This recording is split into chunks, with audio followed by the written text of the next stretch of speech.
Hey everybody, it's Party Lead here with another episode of Total Breakdown. Xiphos comes in today as the Knights who say Ni, leading the Bretonnians against the Greenskins of Slade X.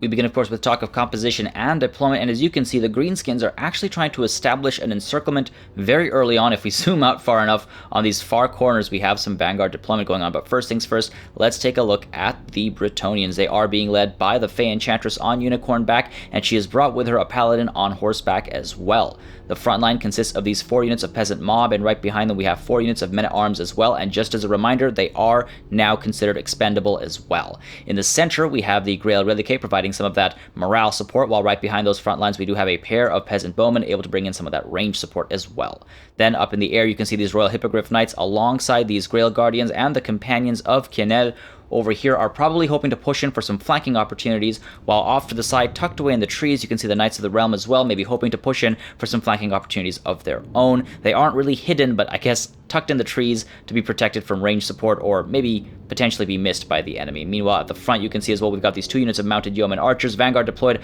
firing away to get the show started.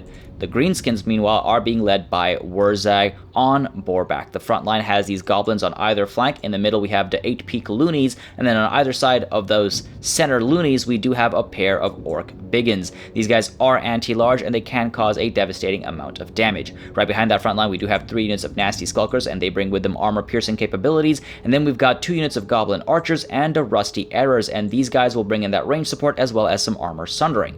Then, bringing up the rear, we do have a unit of Orc Biggins over here and a unit of Savage Orc Biggins over here. Again, anti-large, providing some protection against potential rear charges. And then Vanguard deployed, we have these Maghrubs, Mangy Marauders already giving chase to the Knights of the Realm over here. And then, as I mentioned earlier, we do have these Goblin Wolf Riders tucked away over here and these Goblin Spider Riders all the way back there as well, hoping to push in as an early encirclement. Now, the action has already begun. The Mounted Yeoman Archers crept forward, got some shots in against the Goblin Archers to kick things off, or some shots into these Orc Biggins, then firing away into these Goblin Archers next, hoping to get a little bit of damage into range, and ultimately deciding to pull back into safety as those Goblins get ever closer, and fire away at some of these Nasty Skulkers as they do so. Meanwhile, you can see over here we have Maghrubs, Mangy Marauders chasing after these Knights of the Realm, and as a result of that, they're pulling back, forcing these 4 Goblin Spider Riders to need to pull back as well, lest they get spotted. And you'll see they do in fact get spotted, but it might seem like the Bretonnians haven't actually noticed this unit over here, as up front we have the Peasant Bowmen firing away at the Maghrubs, Mangy Marauders, and you can see the Knights of the Realm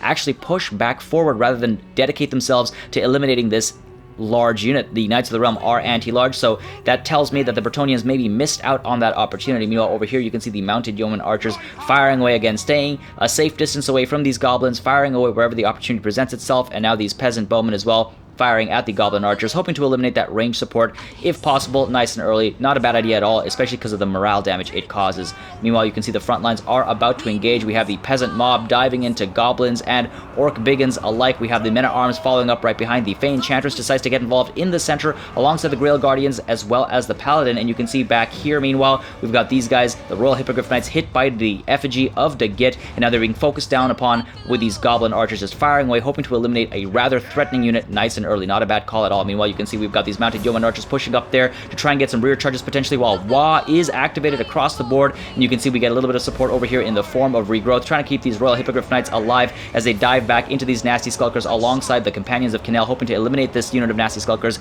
as quickly as possible. Meanwhile, over here you can see very quickly, very sneakily, these Forest Goblin Spider Riders are pushing in towards these Peasant Bowmen, and completely unsuspecting as they are, watch their morale completely get obliterated in that charge, immediately made to rout, completely giving up on the fight over here, while up front you can see these Knights of the Realm are pushing into the side of these Nasty Skulkers, taking this opportunity as they are held in place to get a nice rear charge, throw some of these Nasty Skulkers about, and again, they are an armor-piercing unit, and they do provide a bit of a threat. It is very important to keep in mind that they have the Smoke Bomb ability as well, especially when there are so many Orc Biggins nearby, because these Knights of the Realm might get stuck in this location. Not literally, but slowed down enough to be considered stuck, I should say. Now, over here you can see we've got the Royal Hippogriff Knights trying to pull away and try to chase after some of these other units, while the Mounted Yeoman Archers decided to pull back into safety as these Orc Biggins were there providing a bit of a screen, trying to keep these ranged large units at bay. In the center, meanwhile, you can see a massive mistake from Wurzag over here, dedicating himself to the central engagement as these Force Goblin Spider Riders decide to dive in as well. The Royal Hippogriff Knights as well dive into the central situation, and take a look at Wurzag take such a beating over here. The Fey Enchantress brings in magical damage. Wurzag does have physical resistance, but that is completely irrelevant with that magical damage. The Paladin also has the Guardian trait. That means that the Fey Enchantress now has a little bit of physical resistance as well, helping keep her alive. We've got the Grail Reliquae in there, providing some support, also able to stay alive with its physical resistance. We have a lot of anti-large capabilities in here as well. We've got the Paladin, obviously an anti-large unit, very heavy hitting as well. So Wurzag is in a terrible situation right now. He has done this to himself, and you can see his morale is extremely low. He is wavering already, and at the same time, you can see we've got some magical support coming in as well. Earthblood goes in just to keep all of these units alive, while all the way back here, these Knights of the Realm have actually been horribly mismanaged, unfortunately. They try to dive in and finally are able to close the gap to these Mogreb's Mangy Marauders, but they have taken quite the beating, and at the same time, you can see we've got a lot of rallying units back here, willing to fight once more for the Lady, of course, while up front, these Orc Biggins are pushing in to try and engage some of these Grail Guardians, maybe hold the Fey Enchantress or the Paladin in place, and you can see terror has kicked in, and Wurzag is trying to get away, but quite cleverly keeping the chase on there. The Bretonnians trying to keep Wurzag on his toes, trying to keep that terror into a rout and get him leaving the field potentially. Meanwhile, over here you can see this clump does get hit by the Foot of Gork, and unfortunately it is just slightly mistargeted. I think trying to avoid causing any friendly damage over there, hoping to take care of these Grail Guardians, but it's just a little bit off to the side. However, it does manage to get a severe amount of damage into these men-at-arms, explodes many of them, and forces them to rout, while the Royal Hippogriff Knights, you can see, take to the air and look for another opportunity to dive in and provide some support over here as well. Once more, Earthblood goes down just to, I think, assist these companions of Kenel over here as they shut down the Goblin Wolf Riders, and the Royal Hippogriff Knights decide to dive in on these Orc Biggins, freeing up the Paladin so he can give chase to Wurzag, and that is a great call over there, trying to keep Wurzag again at bay and drive him off the field. At the same time, you can see the companions over here turning around and pushing in towards these Goblin Archers. Great call once more. Eliminate that range support. Make sure that those arrows aren't coming through and causing that morale damage that can absolutely break a line and force the Bretonnians to give up. So take a look at these beautiful charges as in lance formation, the Companions of Kenel, the Questing Knight Regiment of Renown, dives in for a wonderful rear charge and gets these Goblin Archers to drop in health and in morale quite significantly, quite quickly. Meanwhile, all the way back here, you can see the Grail Reliquae is actually surrounded by some of these Night Goblins and the Orc Biggins as well, so in a bit of a trouble situation,